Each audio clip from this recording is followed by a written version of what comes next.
السلام علیکم ورحمت الله وبرکاتو. ګران دوستانو، په دې هیله چې راته روغ او جوړ بیاست او داسې خط په جمع کو باندې یاست. دوستانو، یو ځل بیا تاسو سره د یارانو څخه مرګله شوی یم. دوستانو، ما تاسو ته یوه خوندوره ویډیو تیاره کړې ده، په دې هیله چې د خوښۍ وړ به مو وګرځي.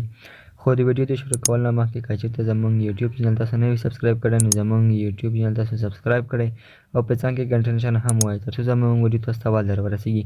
راځو ویډیو شروع کوو. السلام علیکم ورحمت الله.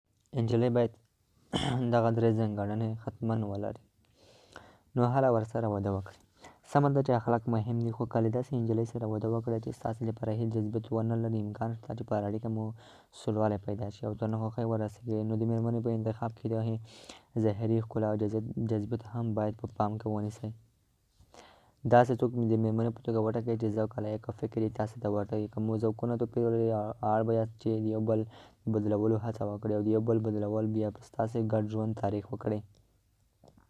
فرض کړئ چې ستاسې خوښېږي چې تر واده وروسته یو بل ولایت ته کډه کړي، د کلي ښار ته لاړ شئ یا هم له ښار کلي ته. آیا راتلونکې مېرمن مو درسره همغږې ده؟